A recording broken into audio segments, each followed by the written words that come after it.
السلام عليكم ورحمة الله وبركاته. الحمد لله رب العالمين، والصلاة والسلام على رسوله الأمين وعلى آله وصحبه أجمعين. أما بعد، فاتقوا الله يا عباد الله.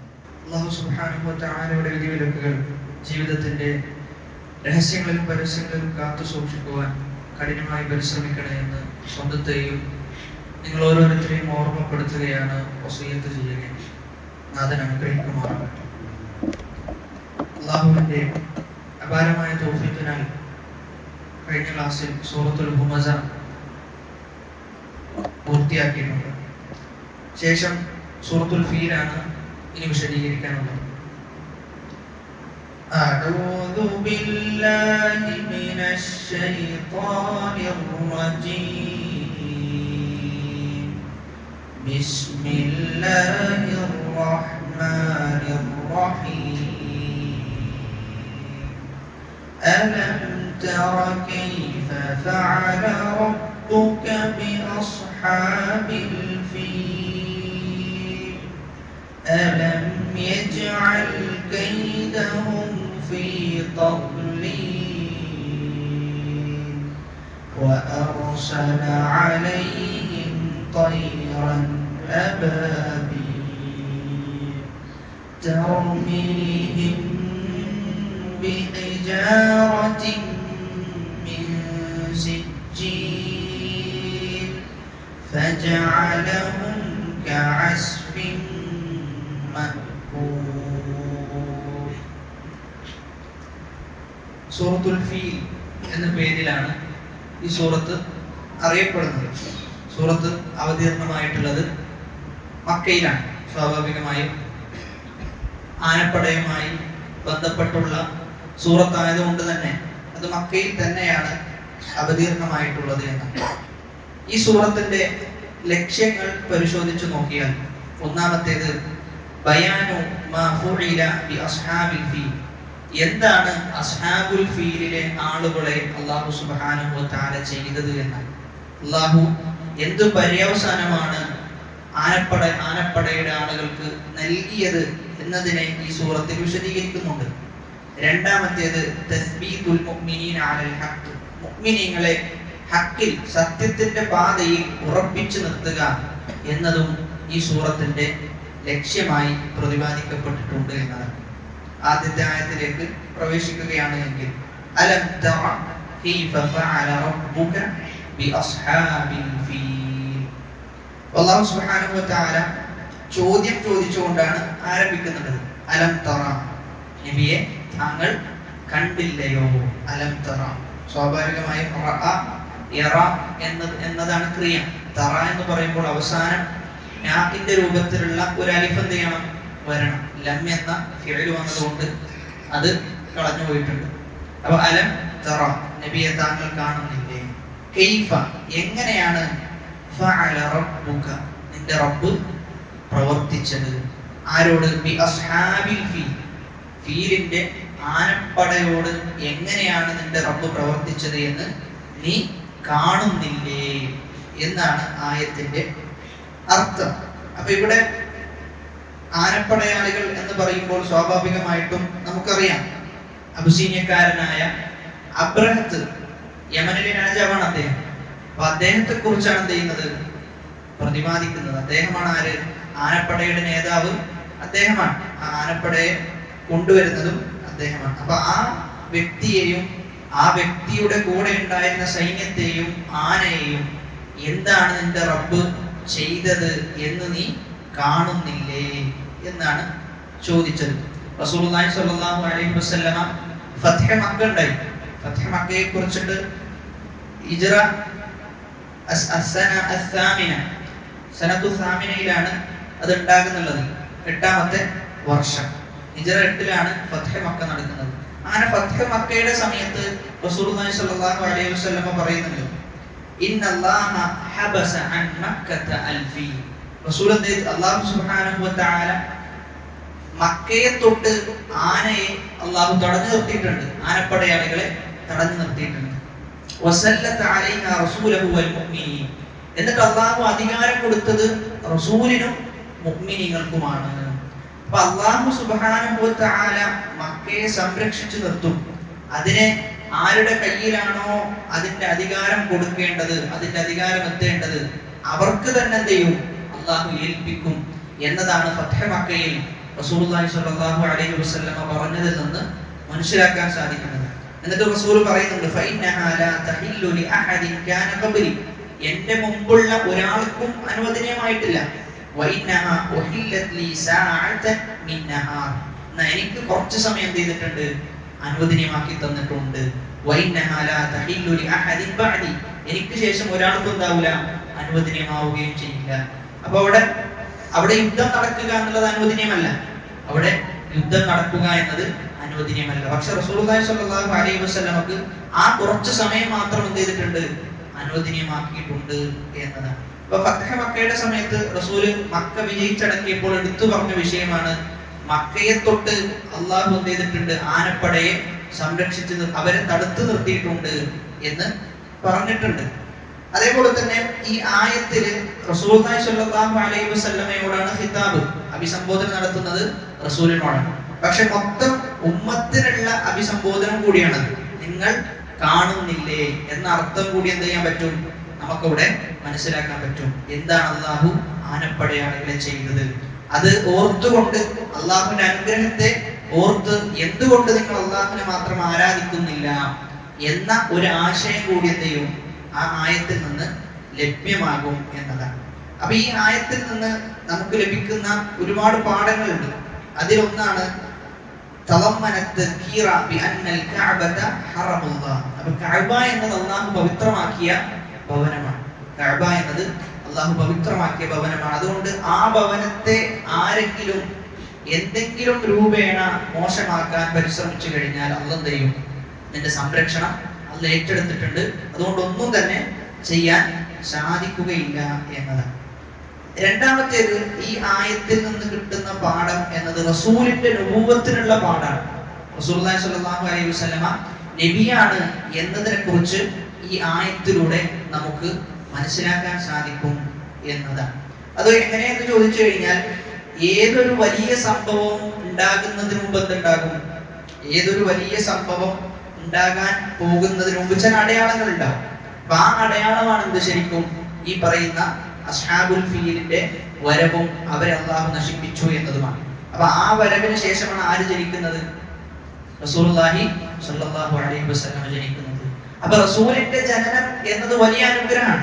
അപ്പൊ ആ അനുഗ്രഹത്തിന് മുമ്പ് ചില മുഖദ്ദിമകൾ, ചില സൂചനകൾ എന്ന നിലക്കാണ് എന്ത് നടന്നിട്ടുള്ളത്, ഈ സംഭവം നടന്നിട്ടുള്ളത് എന്നാണ് പ്രതിപാദിക്കുന്നത്. അവിടെയാണ് റസൂലുള്ളാഹി സ്വല്ലല്ലാഹു അലൈഹി വസല്ലമ അതേപോലെ തന്നെ സ്വഹാബാക്കളുടെയും വിഷയമൊക്കെ നമ്മൾ പരിശോധിച്ച് നോക്കുമ്പോൾ, മക്ക റസൂൽ വിജയിച്ചടക്കിയ സമയത്ത് ചില മുശ്രിക്കീങ്ങൾ പറയുന്നുണ്ട്, അൽയൗം തുസ്തഹല്ലുൽ കഅബ, ഇന്നേ ദിവസം എന്ത് ചെയ്യും, കഅബയിൽ രക്തം ചിന്തപ്പെടും എന്ന് പറയുന്നുണ്ട്. ആ സമയത്താണ് റസൂലുള്ളാഹി സ്വല്ലല്ലാഹു അലൈഹി വസല്ലം മറുപടി കൊടുക്കുന്നത്, ഹാദാ യൗമുൻ യുഅദ്ദിമുല്ലാഹു ഫീഹിൽ കഅബ, ഇന്നേ ദിവസം കഅബയെ അല്ലാഹു ആദരിക്കുന്ന ദിവസമാണ് എന്ന്. അപ്പൊ കഅബ ആദരിക്കപ്പെടുന്നത് അല്ലാഹു റസൂലിന്റെയും സ്വഹാബത്തിന്റെയും കരങ്ങളിലേക്ക് ആ കഅബയുടെ സംരക്ഷണം ലഭിക്കുന്നതോടുകൂടിയാണ്. ഈ ആയത്തിൽ റസൂലുള്ളാഹി സ്വല്ലല്ലാഹു അലൈഹി വസല്ലമക്ക് പ്രവാചകത്വമുണ്ട് എന്നതിനുള്ള ഒരു തെളിവായി കൊണ്ടാണ് ഈ ആയത്ത് പറയപ്പെടുന്നത്. അതേപോലെ തന്നെ അവിടെ നമുക്ക് കാണാൻ പറ്റും, അലം തറ കൈഫ ഫഅല റബ്ബുക, ഫഅല റബ്ബുക, നിന്റെ റബ്ബ് പ്രവർത്തിച്ചത് എന്ന്.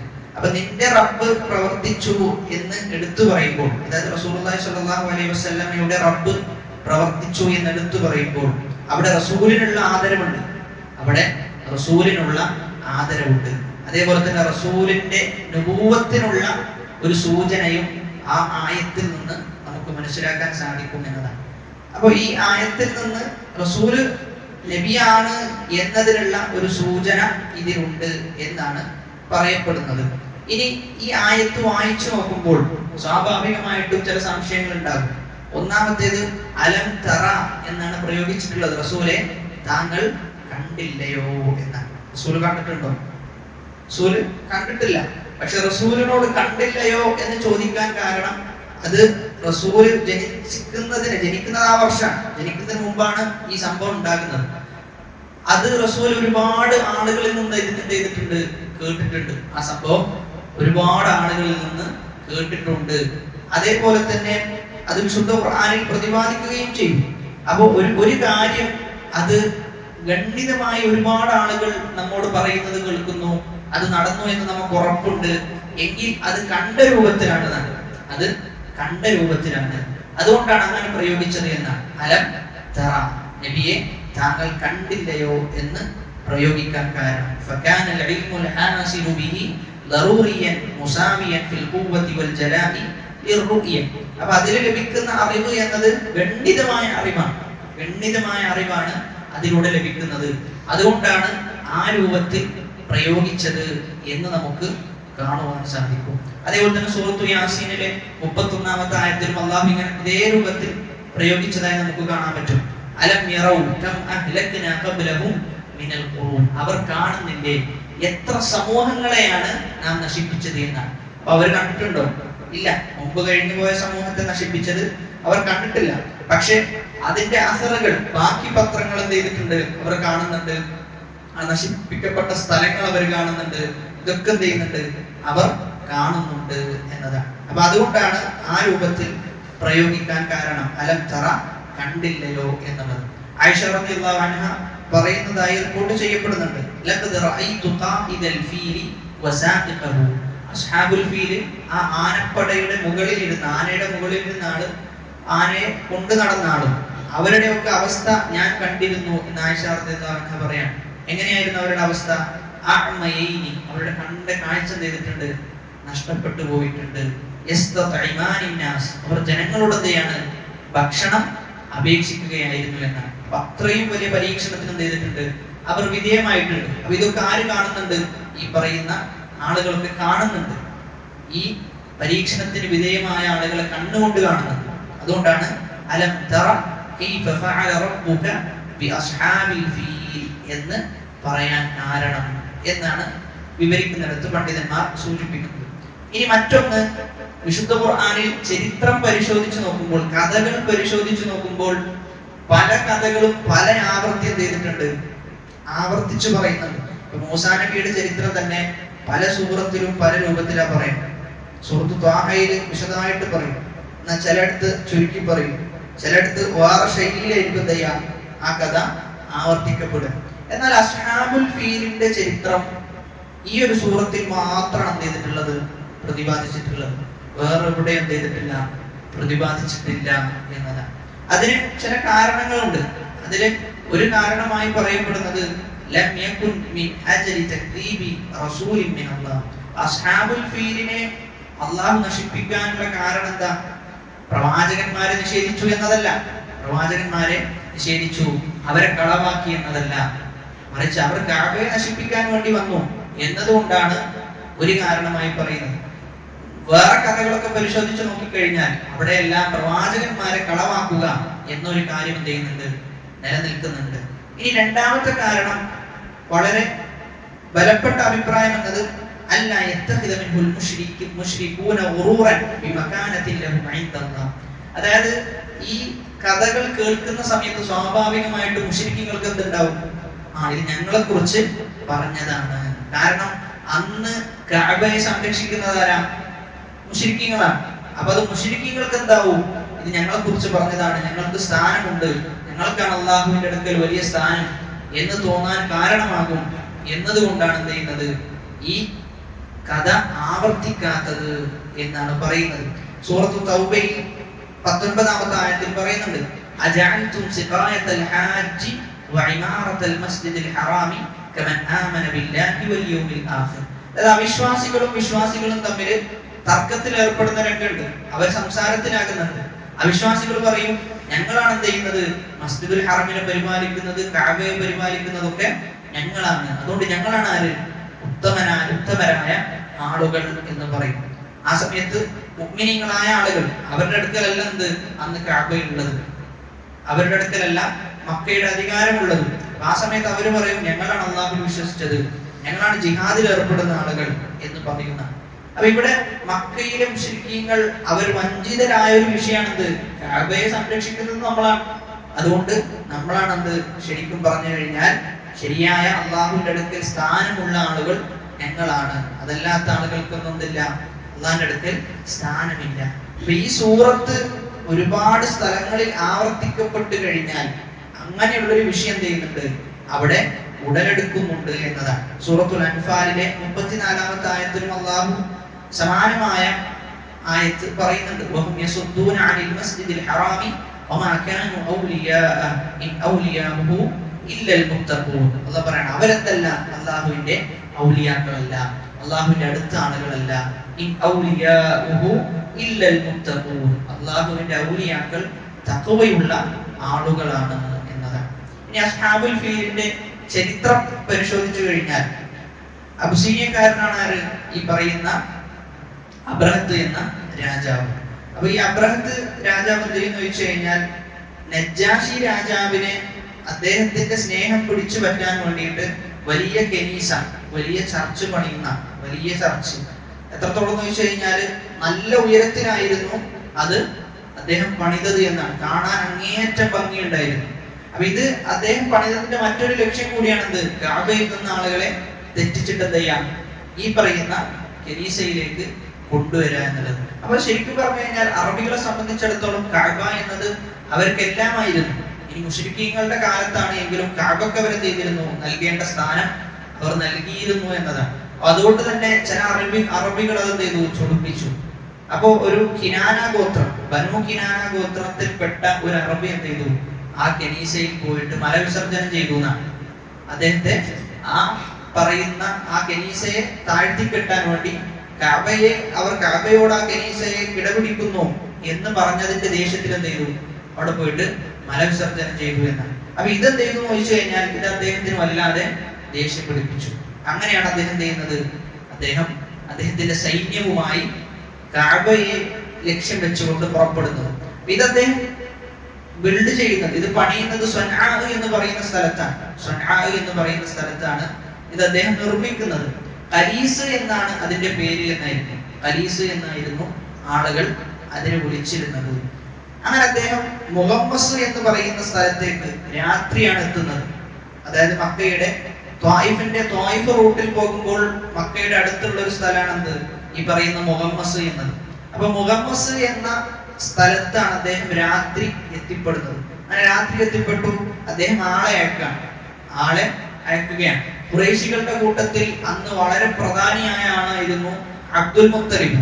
അബ്ദുൽ മുത്തലിബാണ് പ്രധാനിയായ ആൾ. അബ്ദുൽ മുത്തലിബിന്റെ അടുക്കിലേക്ക് ആളെ അയക്കും. എന്നിട്ട് അദ്ദേഹത്തോട് പറയും, നമ്മൾ എന്തിനു വന്നതല്ല, യുദ്ധത്തിന് വന്നതല്ല, മറിച്ച് നമ്മളിവിടെ എത്തിപ്പെട്ടിട്ടുള്ളത് കഅബയെ നശിപ്പിക്കണം. കഅബയെ നമ്മൾ എന്ത് ചെയ്യൂല, ബാക്കി വെക്കൂല, കഅബയെ നശിപ്പിക്കണം എന്നതാണ് ലക്ഷ്യം എന്തെന്ത് ചെയ്തു, അബ്ദുൽ മുത്തലിബിനോട് പറഞ്ഞു എന്നാണ്.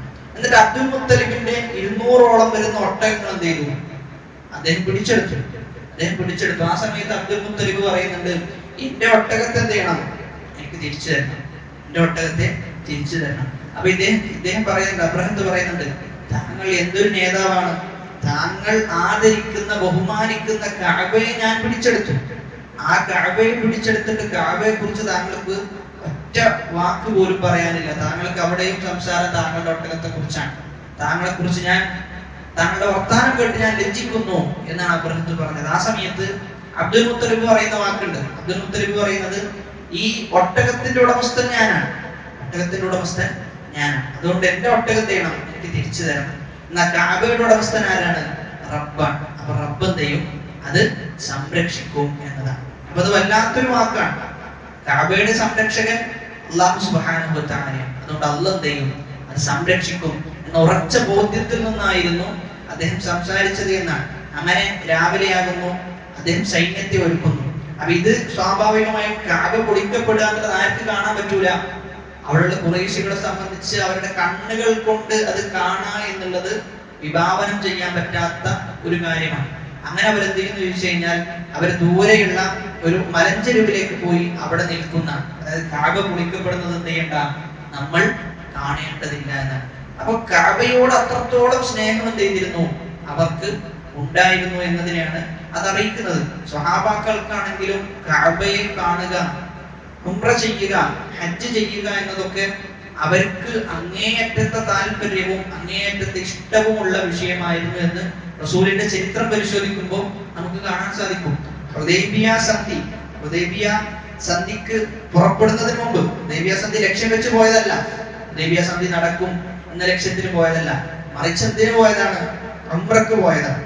ഉംറക്ക് പോയി, ആ ഉംറക്ക് പോയ സമയത്താണ് എന്ത് ചെയ്യുന്നത്? അവർ തടഞ്ഞു നിർത്തി, ഈ വർഷം ഉംറ ചെയ്യാൻ പറ്റൂല എന്ന് പറഞ്ഞു. റസൂല് അംഗീകരിച്ചു. അവിടെ ഹുദൈബിയ സന്ധി നടക്കുന്നു. ആ സമയത്താണ് ഉമർ ഇബ്നുൽ ഖത്താബ് റളിയല്ലാഹു അൻഹു ദേഷ്യപ്പെടുന്നത്. അപ്പൊ ആ ദേഷ്യം വരാനുള്ള കാരണം എന്താ? കാരണം ഉംറയെ പ്രതീക്ഷിച്ച് കഅബയെ കാണണം, ആ കഅബ തവാഫ് ചെയ്യണം എന്ന ലക്ഷ്യത്തിൽ വന്ന് ആ ലക്ഷ്യം ചെയ്തു മുടങ്ങി. അപ്പൊ അതിലുണ്ടായ അതിയായ ക്ലേശം, അതിയായ ദുഃഖമാണ് എന്ത് ചെയ്തത്? ദേഷ്യത്തിലൂടെ പുറത്തു വന്നത് എന്നാണ്. അത്രയും ഒരുപാട് വർഷത്തിന് ശേഷമാണ് ഉംറക്ക് വേണ്ടിയിട്ട് അവർ വരുന്നത്. അപ്പൊ സഹാബാക്കളുടെ വിഷയം എടുത്തു നോക്കുകയാണെങ്കിലും അങ്ങേയറ്റത്തെ സ്നേഹം അവർക്ക് ആ ഭവനത്തോട് ഉണ്ടായിരുന്നു എന്ന് നമുക്ക് കാണുവാൻ സാധിക്കും. അപ്പൊ അങ്ങനെ അബ്രഹത്ത് സൈന്യത്തെ രാവിലെ ഒരുക്കുന്നു, നേരെ ചെയ്യുന്നു കഅബ നശിപ്പിക്കാൻ വേണ്ടി അബ്രഹത്ത് സൈന്യത്തെയും കൂടി കൊണ്ടുപോകുന്നു എന്ന്. അങ്ങനെ മക്കയിലേക്ക് പ്രവേശിക്കുന്നതിന് തൊട്ട് മുമ്പ് എന്ത് ചെയ്തെന്ന് ചോദിച്ചു കഴിഞ്ഞാൽ അവരെല്ലാം നശിപ്പിച്ചു. എന്താണ് ഇറക്കിയത്? പക്ഷികൾ, അല്ലെ? പക്ഷികളെ ഇറക്കിക്കൊണ്ട് അല്ലാഹു സുബ്ഹാനഹു വ തആല അവരെ ഒന്നടങ്കം നശിപ്പിച്ചു എന്നാണ് നമുക്ക് കാണുവാൻ സാധിക്കുന്നത്. അങ്ങനെ എന്ത് ചെയ്യുന്നു ചോദിച്ചു കഴിഞ്ഞാൽ അവരിൽ ചില ആളുകൾക്ക് രോഗം പിടിച്ചു എന്നാണ്. അതേപോലെ തന്നെ ഈ പറയുന്ന അബ്രഹത്ത് എന്ന രാജാവ് തിരിച്ച് നാട്ടിലേക്ക് മടങ്ങും. സൻആ എന്ന അദ്ദേഹത്തിന്റെ നാട്ടിലേക്ക് മടങ്ങും. ആ നാട്ടിലേക്ക് എത്തിയ സമയത്ത് അദ്ദേഹത്തിന്റെ ഹൃദയം പുറത്തേക്ക് വന്നുകൊണ്ടാണ് അദ്ദേഹം എന്ത് ചെയ്യാ? മരണപ്പെടുക എന്നാണ് ചരിത്രത്തിൽ പറയുന്നുള്ളത്. അത്രയും വലിയ ശിക്ഷയാണ് അവർക്ക് ലഭിച്ചിരുന്നത് എന്നാണ് തഫ്സീർ ഗ്രന്ഥങ്ങളിലൊക്കെ പരിശോധിക്കുമ്പോൾ നമുക്ക് കാണുവാൻ സാധിക്കുന്നത്. അപ്പൊ അവിടെ ഉണ്ടായിരുന്ന സൈന്യങ്ങൾക്കും അതേപോലെ തന്നെ മറ്റുള്ള ആളുകൾക്കൊക്കെ ചെയ്തിട്ടുണ്ട്, ഇത് ബാധിച്ചിട്ടുണ്ട്. അതായത് ആന മുന്നോട്ട് പോണില്ല, ആന എന്ത് ചെയ്യാണ്? അവിടെ മുട്ടുകുത്താണ്. എത്ര നോക്കിയിട്ടും ആന മുന്നോട്ട് പോകുന്നില്ല. എന്നാൽ അതേ സമയത്ത് തിരിച്ചവരുടെ നാട്ടിലേക്ക് തിരിച്ചാലോ ആന നേരെ പോകുന്നുണ്ട്. എന്നാൽ കഅബയിലേക്ക് തിരിക്കുമ്പോൾ അത് പോകുന്നില്ല എന്നതാണ്. കഅബയുടെ ഭാഗത്തേക്ക് തിരിക്കുമ്പോൾ, അതായത് പറയപ്പെടുന്നത് അവർ കഅബയുടെ അടുത്ത് പോലും എത്തിയിട്ടില്ല എന്നുള്ളതാണ്. അതായത് മക്കയുടെ അടുത്തുള്ള ബത്തുൽ വാദി എന്ന സ്ഥലത്ത് വെച്ച് തന്നെ എന്ത് ചെയ്തിട്ടുണ്ട്? അവരെ നശിപ്പിച്ചിട്ടുണ്ട് എന്നതാണ് ചരിത്രം. കാരണം കഅബ എന്നത് അള്ളാഹു പവിത്രമാക്കിയ ഭവനമാണ്. ആ ഭവനത്തെ യാതൊന്നും ചെയ്യാൻ അവരെ കൊണ്ട് സാധിക്കുകയില്ല എന്നതാണ് ചരിത്രം നമ്മെ ഓർമ്മപ്പെടുത്തുന്നത് എന്നാണ്. എന്നാൽ കഅബ പൊളിക്കപ്പെടുന്ന അവസ്ഥ ഉണ്ടാകും. ഒരു സൈന്യം കഅബയെ നശിപ്പിക്കാൻ വേണ്ടി വരുന്ന, ആ സൈന്യം കഅബയെ നശിപ്പിക്കാൻ വേണ്ടി വരും. പക്ഷെ ആ സൈന്യത്തെ അല്ലാഹു പിടിച്ചു കെട്ടും. അവസാനം ഖിയാമത്ത് നാളിന്റെ ആ സന്ദർഭമാണ്. അല്ലാഹു സുബ്ഹാനഹു വ തആല അതിനെ പിടിച്ചു കെട്ടുന്ന. എന്നിട്ട് രണ്ടാമതും ആ സൈന്യം വരും. ആ രണ്ടാമത്തെ വരവിൽ അവരെന്ത് ചെയ്യും? കഅബയെ പൊളിക്കും എന്നതാണ് ഖിയാമത്ത് നാളിന്റെ അടയാളമായി പറയപ്പെട്ടിട്ടുള്ളത്. എന്ന് പറയുന്ന ഒരു മനുഷ്യനായിരിക്കും പൊളിക്കാൻ. അദ്ദേഹം കാണാൻ ഒരു വികൃത രൂപമുള്ള ഒരു മനുഷ്യനാണ്. അദ്ദേഹത്തിന്റെ കണങ്കാല് രണ്ടും ചെറിയ രൂപത്തിൽ, ഒരു മുടന്തുള്ള രൂപത്തിലാണ് അദ്ദേഹം ഉള്ളത്. അങ്ങനെയുള്ള ഒരാളാണ് എന്ത് ചെയ്യാ?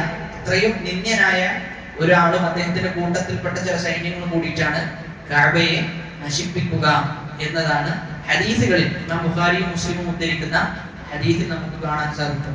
അവിടെയാണ് ആയിഷ റളിയല്ലാഹു അൻഹ ചോദിക്കുന്നുണ്ട്, അതായത് കഅബയെ പൊളിക്കാൻ വേണ്ടി ഇവർ വരുമ്പോൾ ഖിയാമത്ത് നാള് ഉണ്ടായി, അതിനുശേഷം ഖിയാമത്ത് നാള് ഉണ്ടാകുന്നതിന് മുമ്പ് വലിയ അടയാളങ്ങളൊക്കെ സംഭവിക്കും. ദജ്ജാൽ വരിക, ഈസാ നബി വരിക. അപ്പൊ അതൊക്കെ കഴിഞ്ഞിട്ടാണ് എന്ത് ചെയ്യാ? ഇത് സംഭവിക്കുക എന്നാണ് പറയപ്പെടുന്നത്. അപ്പൊ അങ്ങനെ ഇവർ കഅബയെ പൊളിക്കാൻ വരുമ്പോൾ അവിടെയാണ് ആയിഷ റളിയല്ലാഹു അൻഹ ചോദിക്കുന്നത്, കഅബയെ പൊളിക്കാൻ വരുമ്പോൾ സ്വാഭാവികമായിട്ടും ആ കൂട്ടത്തിൽ ആരുണ്ടാവും? ആ കൂട്ടത്തിൽ കഅബയെ പൊളിക്കണം എന്നൊന്നും ലക്ഷ്യമില്ലാത്ത ആളുകളുണ്ടാവും. അപ്പൊ അവരും കൂടി ഈ ശിക്ഷക്ക് അർഹമാവുകയില്ലേ എന്നാണ് ആയിഷ റളിയല്ലാഹു അൻഹ ചോദിക്കുന്നത്. അതായത് ആദ്യത്തെ വരവിൽ അവരെന്ത് ചെയ്യും? അല്ലാഹു നശിപ്പിക്കുമല്ലോ. ഇവര് വരുന്ന വഴി ഒരു കച്ചവട മാർഗത്തിലൂടെയാണ് വരിക. അപ്പൊ അവിടെ കൂട്ടത്തിൽ കഅബയെ നശിപ്പിക്കണം എന്നൊന്നും യാതൊരു ലക്ഷ്യവും ഇല്ലാത്ത ആളുകളുണ്ട്. അപ്പൊ അവരും നശിക്കുമല്ലോ എന്ന് ആയിഷ റളിയല്ലാഹു അൻഹ ചോദിക്കും. ആ സമയത്താണ് റസൂലുള്ളാഹി സ്വല്ലല്ലാഹു അലൈഹി വസല്ലം പറയുന്നത് യുബഅസു അലാ നിയ്യാതിഹിം, അവരെ കൂട്ടത്തിൽ എന്തെയും കൂട്ടത്തിൽ തന്നെ നശിപ്പിക്കപ്പെടും. പക്ഷെ എന്തൊരു നിയ്യത്താണോ അവർക്ക് ഉണ്ടായിരുന്നത് ആ നിയ്യത്തിലാണ് എന്ത് ചെയ്യുക, അവരെ അല്ലാഹു നാളെ ഉയർത്തെഴുന്നേൽപ്പിക്കുക എന്നാണ് റസൂലുള്ളാഹി സ്വല്ലല്ലാഹു അലൈഹി വസല്ലം പറയുന്നത്. അവസാന കാലമാകുമ്പോൾ കഅബ നശിപ്പിക്കപ്പെടും എന്നതാണ്. അത് വലിയ അടയാളങ്ങളിൽ പറയപ്പെട്ട ഒരു വിഷയമാണ്. അത് എപ്പോഴാണ് എന്ന് നിർണിതമാക്കി പറഞ്ഞിട്ടില്ല. ഈസാ നബി അലൈഹി സ്വലാത്തു വസ്സലാമിന് മുമ്പാണോ ശേഷമാണോ എന്നൊന്നും ഗണ്ഡിതമായി വന്നിട്ടില്ല. നശിപ്പിക്കും എന്നത് ചെയ്തിട്ടുണ്ട്, ഹദീസിൽ വന്നതായി നമുക്ക് സൂചിപ്പിക്കാൻ പറ്റും. അപ്പൊ അതാണ് ഒന്നാമത്തെ ആയത്തിൽ നിന്ന് നമ്മൾ മനസ്സിലാക്കേണ്ടത്. അലം തറ കൈഫ ഫഅല റബ്ബുക ബി അസ്ഹാബിൽ ഫീൽ. എന്നിട്ട് അല്ലാഹു പറയാണ് അലം യജ്അൽ കൈദഹും ഫീ തദ്ലീൽ. അലം യജ്അൽ, അല്ലാഹു ആക്കിയില്ലേ, അലം യജ്അൽ, അല്ലാഹു ആക്കിയില്ലേ, കൈദഹും, കൈദ് എന്ന് പറഞ്ഞു കഴിഞ്ഞാൽ തന്ത്രം, അവരുടെ തന്ത്രത്തെ അല്ലാഹു ആക്കിയില്ലേ, എന്തിൽ ഫീ തദ്ലീൽ, പിഴവിലാക്കിയില്ലേ എന്നാണ്. അപ്പൊ അവരുടെ തന്ത്രത്തെ, അവരെന്തൊരു കുതന്ത്രമാണോ മെനഞ്ഞത് അതിനെന്ത് ചെയ്തു, അല്ലാഹു പാഴാക്കി കളഞ്ഞു. ഒന്നും ചെയ്യാൻ പറ്റാത്ത രൂപത്തിലാക്കി അവരല്ലാഹു തിരിച്ചു മടക്കി എന്നതാണ്. അപ്പൊ അവിടെയാണ് നമ്മൾ മനസ്സിലാക്കേണ്ടത്, മുസ്ലിമീങ്ങളെ സംബന്ധിച്ചിടത്തോളം മുസ്ലിമീങ്ങൾക്ക് ഈമാൻ, കൃത്യമായ ഈമാൻ ഉണ്ട് എങ്കിൽ ഒരാളുടെ കുതന്ത്രം എന്ത് ചെയ്യൂല, മുസ്ലിമീങ്ങൾക്ക് ബാധിക്കൂല. ചില ആളുകളൊക്കെ പറയുന്നത് മുസ്ലിമീങ്ങളുടെ ശക്തി, മുസ്ലിമീങ്ങളുടെ പ്രതാപം, ഇതൊക്കെ നഷ്ടപ്പെടാനുള്ള കാരണം ശത്രുക്കളുടെ കുതന്ത്രമാണ്. ശത്രുക്കൾ എന്ത് ചെയ്യുന്നുണ്ട്, ഒരുപാട് കുതന്ത്രങ്ങൾ പദ്ധതി ഇടുന്നുണ്ട്, അവരതിനു വേണ്ടി അജണ്ടകൾ ഒരുക്കുന്നുണ്ട്. ഇതൊക്കെയാണത് നശിക്കാനുള്ള കാരണം, മുസ്ലിം സമൂഹത്തിന്റെ പതനത്തിന് കാരണം എന്നാണ് പറയുന്നത്. പക്ഷെ ശരിക്കും നോക്കിക്കഴിഞ്ഞാൽ അങ്ങനെയല്ല. അല്ലാഹു സുബ്ഹാനഹു വ തആല വിശുദ്ധ ഖുർആനിൽ പറയുന്നത് വഇൻ തസ്ബിറു, നിങ്ങൾ ക്ഷമിച്ചു കഴിഞ്ഞാൽ, വതത്തഖു, നിങ്ങൾ തഖ്വ പുലർത്തി കഴിഞ്ഞാൽ, ലാ യദുറുകും കൈദുഹും ശൈആ, അവരുടെ കുതന്ത്രം എന്ത് ചെയ്യൂല, യാതൊരു കുതന്ത്രവും നിങ്ങൾക്ക് വന്നു ഭവിക്കുകയില്ല എന്ന്. അപ്പൊ അല്ലാഹു സുബ്ഹാനഹു വ തആല പറഞ്ഞ കാര്യം, തഖ്വയുണ്ടോ അതേപോലെ തന്നെ ക്ഷമയുണ്ടോ, ശത്രുക്കളുടെ കുതന്ത്രം എന്ത് ചെയ്യൂല, മുസ്ലിമിനെ ബാധിക്കുകയില്ല എന്നാണ്. അപ്പൊ അലം യജ്അൽ കൈദഹും ഫീ തദ്ലീൽ, അല്ലാഹു എന്ത് ചെയ്തു, അവരുടെ കുതന്ത്രത്തെ പാഴാക്കി കളഞ്ഞു എന്നതാണ്. അപ്പൊ ഇവിടെയാണ് നമ്മൾ മനസ്സിലാക്കേണ്ടത്, അല്ലാഹു സൈന്യത്തെ വിജയിപ്പിക്കണം എന്ന് ഉദ്ദേശിച്ചു കഴിഞ്ഞാൽ, അല്ലാഹു ഒരു കാര്യം ചെയ്യണം എന്ന് ഉദ്ദേശിച്ചു കഴിഞ്ഞാൽ പിന്നെ അതിനെന്ത് ചെയ്യാൻ പറ്റൂല, മറികടക്കാൻ പറ്റുകയില്ല എന്നാണ്. അല്ലാഹു തആല ഗാലിബുൻ അലാ അംരി, അല്ലാഹു ഉദ്ദേശിച്ച കാര്യം അല്ലാഹു എന്ത് ചെയ്യും, അത് നേടിയെടുത്ത് അതിനെ വിജയിപ്പിക്കുക തന്നെ ചെയ്യും എന്നാണ് നമ്മൾ മനസ്സിലാക്കേണ്ടത്. ഇനി അടുത്തത് മൂന്നാമത്തെ ആയത്ത്, വഅർസല അലൈഹിം, അല്ലാഹു അവർക്കെതിരെയായി അയച്ചു. അർസല എന്ന് പറഞ്ഞാൽ അയക്കുക, അർസല അലൈഹിം എന്ന് പറഞ്ഞാൽ എതിരെയായിട്ട് അയക്കലാണ്. എതിരെയായി ശിക്ഷ എന്ന രൂപത്തിൽ അയക്കുമ്പോഴാണ് അർസല അലൈഹിം എന്ന് പറയുന്നത്. അപ്പൊ അവർക്കെതിരെ, അവർക്ക് നേരെ അല്ലാഹു അയച്ചു ത്വയ്റൻ അബാബീൽ, ത്വയ്റൻ പക്ഷികൾ, പക്ഷികളെ അല്ലാഹു അയച്ചു. അബാബീൽ അതായത് കൂട്ടം കൂട്ടമായിക്കൊണ്ടുള്ള പക്ഷികളാണ് എന്ത് ചെയ്തത്, അയച്ചത് എന്ന്. അബാബീൽ എന്നതിന്റെ അർത്ഥം ജമാഅത്ത് മുതതാബിഅ, കൂട്ടം കൂട്ടമായിട്ടുള്ള പക്ഷികളെ അല്ലാഹു അവർക്കെതിരെയായി അയച്ചു എന്നാണ്. അപ്പൊ ആ പക്ഷികൾ വ്യത്യസ്ത തരം പക്ഷികളാണ്. ഒരുപാട് പക്ഷികൾ എന്തുണ്ട് ഉണ്ടായിരുന്നു, കൂട്ടം കൂട്ടമായിട്ടാണ് ആ പക്ഷികൾ വന്നത്. ഇനി ആ പക്ഷികൾ ഏത് രൂപത്തിലാണ് എന്നത് കൃത്യമല്ല, ഹദീസുകളിലൊന്നും എന്ത് ചെയ്തിട്ടില്ല, അങ്ങനെയുള്ള ഒരു പ്രതിപാദനം വന്നിട്ടില്ല. എന്നാൽ തഫ്സീറുകളിൽ എന്ത് ചെയ്തിട്ടുണ്ട്, ചർച്ച ചെയ്തിട്ടുണ്ട് എങ്ങനെയുള്ളതായിരിക്കും എന്നുള്ളത്. അപ്പൊ കൊക്കുകളെ പോലെയാണോ അതല്ലെങ്കിൽ എറളാടി പക്ഷികളെ പോലെയാണോ എന്നൊക്കെ അവിടെ ചർച്ചകൾ നമുക്ക് കാണുവാൻ സാധിക്കും. അതേപോലെ തന്നെ അവരുടെ കല്ല് ഏത് രൂപത്തിലായിരുന്നു, ഏത് രൂപത്തിലുള്ള കല്ലായിരുന്നു ആ പക്ഷികൾ ഇട്ടത് എന്നിടത്തൊക്കെ പറയുന്നത് ഒരു കടലമണി പോലെയുള്ളത് അതല്ലെങ്കിൽ പയറുമണി പോലെയുള്ളത് എന്നൊക്കെയാണ് അവിടെ പറയുന്നത്. പക്ഷെ അതൊന്നും നമുക്ക് കൃത്യമായിട്ട് എന്ത് ചെയ്യാൻ പറ്റൂല, ഇന്നതാണ് എന്ന് പറയാൻ മാത്രം ഖുർആനിൽ നിന്നോ ഹദീസിൽ നിന്നോ തെളിവില്ല. പക്ഷെ പക്ഷികളാണ് എന്ത് ചെയ്തത്, ആ രൂപത്തിൽ അള്ളാഹു അവരെ നശിപ്പിക്കാൻ പക്ഷികളെയാണ് വിധേയമാക്കിയത് എന്ന് നമുക്ക് കാണാൻ സാധിക്കും. അവിടെ നമ്മൾ ആലോചിക്കേണ്ടത്, ചില സന്ദർഭത്തിൽ അല്ലാഹു സുബ്ഹാനഹു വ തആല വലിയ കാര്യങ്ങൾ ചെയ്യാൻ ചെറിയ കാര്യങ്ങളാണ് എന്ത് ചെയ്യാം, അള്ളാഹു വെച്ചു കൊടുക്കാണ്. ഇപ്പൊ വലിയ ആനപ്പടയാണ് നശിപ്പിക്കാൻ വേണ്ടിട്ട് അള്ളാഹു അയച്ചെന്താ? പക്ഷികളെയാണ്. ആനയും പക്ഷിയും തമ്മിൽ നമ്മൾ കണ്ടാൽ തന്നെ അറിയാം നല്ല വ്യത്യാസമുണ്ട്. അപ്പൊ ആ ആനയെ നശിപ്പിക്കാൻ വേണ്ടി പക്ഷികൾ, ആ പക്ഷികൾ ഇട്ട കല്ലാണെങ്കിൽ തന്നെ അത് ചെറിയ കല്ലുകളാണ് എന്നാണ് പറയുന്നത്. അപ്പൊ പലതും അങ്ങനെയാണ്. ചിലതൊക്കെ അല്ലാഹു സുബ്ഹാനഹു വ തആല ആ രൂപത്തിലാണ് ക്രമീകരിച്ചിട്ടുള്ളത്. അപ്പൊ അതിന് ഉദാഹരണം പറയുകയാണെങ്കിൽ മനുഷ്യന്മാർക്ക് മറമാടണം എന്നെങ്ങനെ തിരിച്ചറിഞ്ഞത്? കാക്കയിലൂടെയാണ്. മറമാടുന്ന രൂപം മനുഷ്യൻ തിരിച്ചറിഞ്ഞത് കാക്കയിലൂടെയാണ്. അതേപോലെ തന്നെ സുലൈമാൻ നബി അലൈഹി സ്വലാത്തു വസ്സലാമയുടെ മരണത്തെ കുറിച്ച് വിവരിക്കുന്നിടത്ത് സുലൈമാൻ നബിക്ക് സൈന്യത്തിൽ ആരുണ്ടായിരുന്നു? ജിന്നുകൾ ഉണ്ടായിരുന്നു. സൈന്യത്തിൽ സുലൈമാൻ നബി അലൈഹി സ്വലാത്തു വസ്സലാമിന് അദ്ദേഹത്തിന് കെട്ടിടങ്ങൾ പണിയുന്ന ജിന്നുകളുണ്ട്. അതേപോലെ തന്നെ കടലിന്റെ അടിയിൽ ആഴത്തിലേക്ക് ചെന്നുകൊണ്ട് അതിന്റെ മുത്തും പവിഴങ്ങളൊക്കെ പിറക്കിക്കൊണ്ടുവരുന്ന ജിന്നുകളുണ്ട്. കൊത്തുപണികൾ ചെയ്യുന്ന, നല്ല രൂപത്തിൽ കൊത്തുപണികൾ ചെയ്യുന്ന ജിന്നുകളുണ്ട്. അല്ലാഹു സുബ്ഹാനഹു വ തആല അദ്ദേഹത്തിന് നൽകിയ മുഅ്ജിസത്താണെന്ന് ജിന്നുകളെ ഏർപ്പാടാക്കി കൊടുത്തു എന്നാണ്. അപ്പൊ ആ ജിന്നുകളെ കുറിച്ച്, ജിന്നുകൾ എന്ത് ചെയ്തു എന്ന് ചോദിച്ചു കഴിഞ്ഞാൽ സുലൈമാൻ നബിയുടെ കൂട്ടത്തിലുള്ള മനുഷ്യന്മാരോട് പറഞ്ഞു, നമുക്ക് എന്തറിയാം? ഗൈബ് അറിയാം, നമുക്ക് ഗൈബ് അറിയാമെന്ന് ജിന്നുകൾ പറഞ്ഞു ഈ പറയുന്ന സുലൈമാൻ നബിയുടെ കൂട്ടത്തിലുള്ള മനുഷ്യന്മാരോട്. അപ്പൊ അത് അല്ലാഹു സുബ്ഹാനഹു വ തആല അവർക്ക് ഗൈബ് അറിയില്ല എന്ന് തെളിയിച്ചു കൊടുക്കുന്നത് ചെറിയ കാര്യത്തിലൂടെയാണ്. സുലൈമാൻ നബിയുടെ മരണം വിവരിക്കുന്നത് സുലൈമാൻ നബി നിസ്കരിക്കാൻ ഒരു വടി എന്ത് ചെയ്തിട്ടുണ്ട്? കുത്തിപ്പിടിച്ചിട്ടുണ്ട്. അപ്പൊ ആ നിസ്കരിക്കുന്ന സമയത്ത് നിസ്കരിക്കും, ഇവര് നിസ്കരിക്കുന്നതാണ് കാണും. ഇവര് സുലൈമാൻ നബിയുടെ സൈന്യത്തിലുള്ള ആളുകളാണല്ലോ ഈ പറയുന്ന ജിന്നുകൾ. സുലൈമാൻ നബിയെ സേവിക്കുക, സുലൈമാൻ നബിക്ക് വേണ്ട കാര്യങ്ങൾ ചെയ്തു കൊടുക്കുക എന്നതാണ് ഇവരെ ലക്ഷ്യം. ഇവർ ഒരുപാട് കാലം ചെയ്യുന്നുണ്ട്, ഇങ്ങനെ ചെയ്തു കൊടുക്കുന്നുണ്ട്, ചെയ്യേണ്ട കാര്യങ്ങളൊക്കെ ചെയ്യാൻ. അപ്പൊ ഇവര് നോക്കുന്ന സമയത്ത് സുലൈമാൻ നബി നിസ്കാരത്തിനാണ്. അങ്ങനെ കുറച്ച് കഴിഞ്ഞപ്പോഴാണ് ആ വടി എന്ത് ചെയ്യുന്നത്? ആ വടി പൊട്ടിപ്പൊളിഞ്ഞ് താഴേക്ക് വീണു. ആ വടി പൊട്ടാനുള്ള കാരണം എന്താ? ചെതലാണ്. അപ്പൊ ചെതലാണ് എന്ത് ചെയ്തത്? അവർക്ക് ആ കാര്യം അറിയിച്ചു കൊടുത്തത് എന്നാണ്. ചെതലാണ് എന്ത് ചെയ്തത്? സുലൈമാൻ നബി മരണപ്പെട്ടിട്ടുണ്ട് എന്ന് അറിയിച്ചു കൊടുത്തത്. അവിടെയാണ് ജിന്നുകൾ പറയുന്നത്, ഞങ്ങൾ ഇത്രയും വർഷം വെറുതെ ആയിപ്പോയല്ലോ ഞങ്ങൾ പണിയെടുത്തത് എന്നവർ പറയുന്നത്. അപ്പൊ അവിടെ അള്ളാഹു അവർക്ക് ബോധ്യപ്പെടുത്തി കൊടുക്കുന്നത് ചെറിയ കാര്യങ്ങൾ കൊണ്ടായിരുന്നു എന്നാണ്. വളരെ ചെറിയ കാര്യങ്ങൾ കൊണ്ടാണ് അവർക്ക് ഗൈബ് അറിയില്ല എന്നവർക്ക് ബോധ്യപ്പെടുത്തി കൊടുത്തത്. അപ്പൊ ചിലത് അങ്ങനെയാണ്, ചിലത് ആ രൂപത്തിലായിരിക്കും അള്ളാഹു ബോധ്യപ്പെടുത്തി കൊടുക്കുക എന്നത്. തുടരെ തുടരെ കൂട്ടം കൂട്ടമായിട്ടുള്ള പക്ഷികളെ അല്ലാഹു സുബ്ഹാനഹു വ തആല അവർക്കെതിരെയായി അയച്ചു. ഇവിടെ നമ്മൾ മനസ്സിലാക്കേണ്ടത്, ചില വിഭാഗം ആളുകൾ ഇതിനെ നിഷേധിക്കുന്നുണ്ട്, ഇതിനെ വ്യാഖ്യാനിക്കുന്നുണ്ട്. പക്ഷികളൊക്കെ എങ്ങനെയാണ് കൊല്ലുക? അതൊക്കെ ബുദ്ധി വെച്ച് ആലോചിച്ച് നോക്കുമ്പോ അതൊന്നും ശരിയല്ലല്ലോ എന്ന് പറഞ്ഞിട്ട് അതിനെ വ്യാഖ്യാനിക്കുന്നുണ്ട്. ഇപ്പോഴും അങ്ങനെ വ്യാഖ്യാനിക്കുന്ന ആളുകളുണ്ട്. അമാനി മൗലവി റഹ്മഹുല്ല അദ്ദേഹത്തിന്റെ തഫ്സീറിൽ ഒരു ഭാഗം ഈ സൂറത്ത് വിശദീകരിക്കുന്നിടത്ത് അതിനാണ് ചെലവഴിച്ചിട്ടുള്ളത്. അവർ പറയുന്നത് വേറെ രൂപത്തിൽ ചരിത്രത്തെ മാറ്റിമറിച്ചുകൊണ്ട് അവരെന്ത് ചെയ്യുന്നുണ്ട്? ഇതിനെ വ്യാഖ്യാനിക്കുന്നതായി നമുക്ക് കാണാൻ സാധിക്കും. അവര് പറയുന്നത് ജബൽ ഖുബൈസ് എന്ന് പറയുന്ന ജബലിൽ നിന്ന് ഇവര് നിന്നിട്ട് എന്ത് ചെയ്തു? പാറകളെ തള്ളി. അങ്ങനെയാണ് ഈ പറയുന്ന അസ്ഹാബുൽ ഫീൽ നശിച്ചത് എന്ന്. കാരണം ഇതിങ്ങനെ പക്ഷികളൊക്കെ വന്ന് ഇതായി എന്ന് പറയുമ്പോൾ എന്ത് ചെയ്യാൻ പറ്റൂല, അത് നമുക്ക് വിശ്വസിക്കാൻ പറ്റൂല.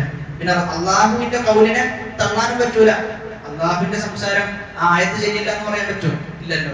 അപ്പൊ എന്തെയും സ്വാഭാവികമായിട്ടും വ്യാഖ്യാനിക്കും. അങ്ങനെ വ്യാഖ്യാനിച്ചവർ കൂട്ടത്തിലുണ്ട്. നമ്മെ സംബന്ധിച്ചിടത്തോളം ഖുർആൻ എന്ത് പറഞ്ഞു അത് അതേപോലെ സ്വീകരിക്കുക എന്നുള്ളതാണ്. മുഅ്മിനീങ്ങളെ സംബന്ധിച്ചിടത്തോളം ഖുർആനിൽ ഒരു കൽപ്പന വന്നു കഴിഞ്ഞാൽ അവർക്ക് എന്തില്ല? ഖിയറത്തില്ല എന്ന്. അവർക്ക് അവരുടെ ഇച്ഛ പറയുന്നത് എന്ത്, ബുദ്ധി പറയുന്നത് എന്ത് എന്നതിന് യാതൊരു ഖിയറത്തും തിരഞ്ഞെടുക്കാനുള്ള അവസരമില്ല. കാരണം മനുഷ്യന്റെ ബുദ്ധി എന്നത് വളരെ പരിമിതമാണ്. മനുഷ്യന്റെ ബുദ്ധി എന്നത് വളരെ പരിമിതമാണ്.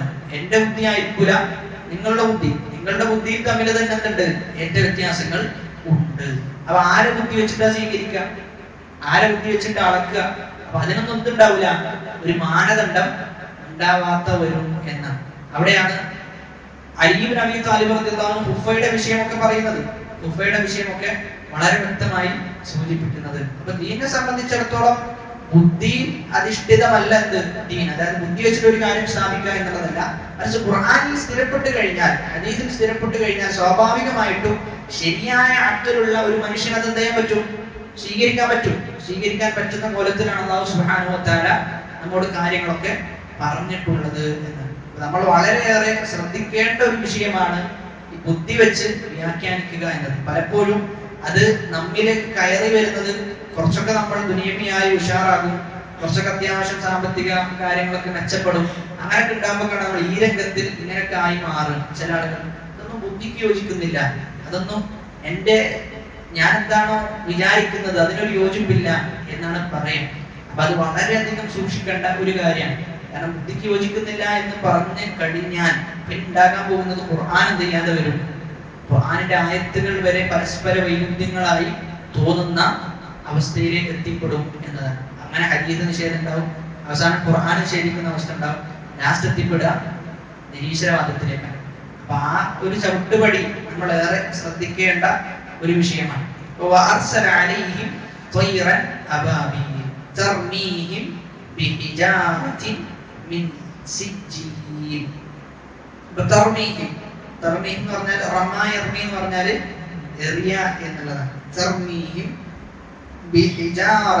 എന്തുകൊണ്ടാണ്? കല്ലുകൾ കൊണ്ടാണ്. ഹിജാറത്ത് കല്ലുകൾ കൊണ്ട്. എങ്ങനെയുള്ള കല്ലാണ്? മീൻ സിജ്ജീൽ എന്നാണ്. സിജ്ജീൽ എന്ന് പറഞ്ഞു കഴിഞ്ഞാൽ എന്ന ചുട്ടുപഴുപ്പിച്ച കളിമണ്ണാണ്. ചുട്ടുപഴുപ്പിച്ച കളിമൺ കല്ല് കൊണ്ട് എന്ത് ചെയ്തു? ആ പക്ഷികൾ അവർക്ക് നേരെ കല്ലുകൾ ഇട്ട് കൊടുത്തു എന്നാണ്. അവർക്ക് നേരെ കല്ലുകൾ ഇട്ട് കൊടുത്തു. അപ്പൊ ആ മണ്ണ് നല്ല ഉറപ്പുള്ള മണ്ണാണ്, അതേപോലെ തന്നെ ഉണങ്ങിയതാണ്. ആ കല്ലുകൾ അവരിലേക്ക് പതിക്കുന്നതോടുകൂടി എന്ത് ചെയ്യും? അവരുടെ ശരീരത്തിന്റെ ഓരോ അവയവങ്ങൾക്കും നാശം സംഭവിക്കുന്നതായിട്ടാണ് തഫ്സീർ ഗ്രന്ഥങ്ങളിൽ പറയുന്നത്.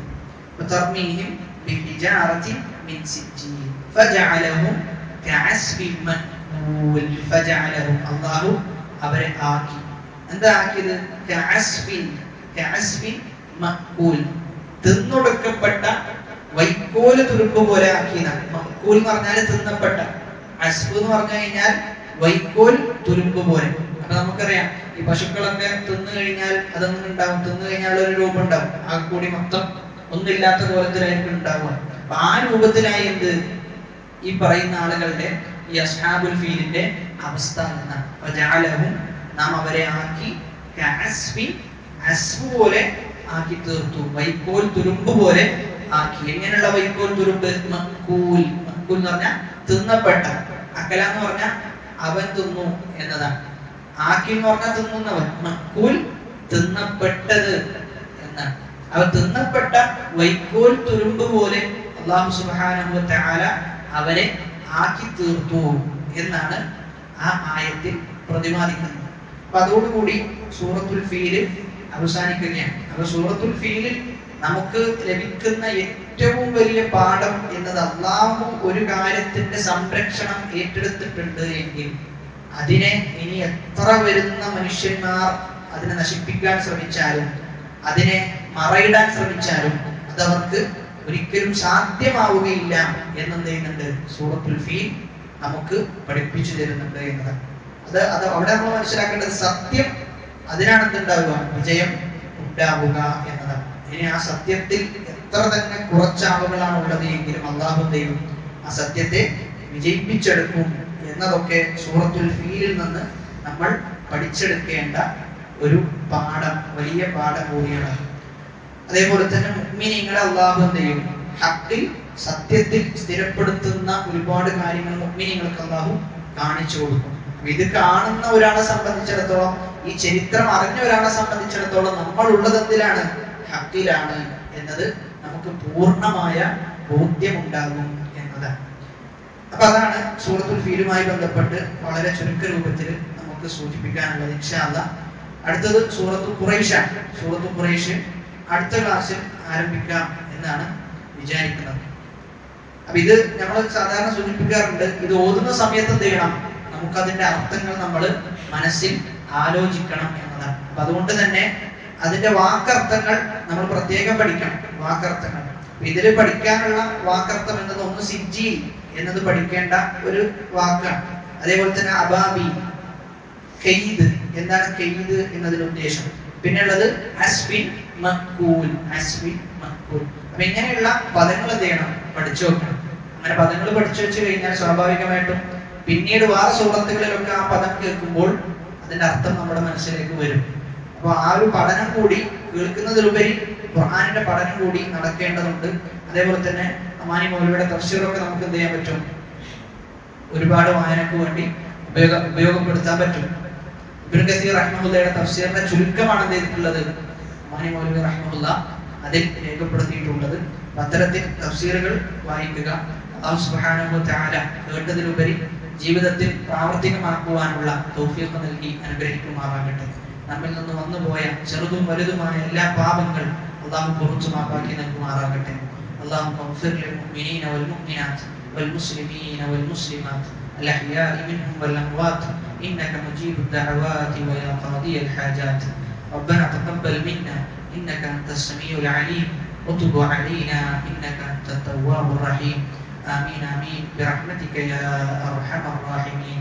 سبحانك اللهم وبحمدك أشهد أن لا إله إلا أنت أستغفرك وأتوب إليك. والسلام عليكم ورحمة الله وبركاته.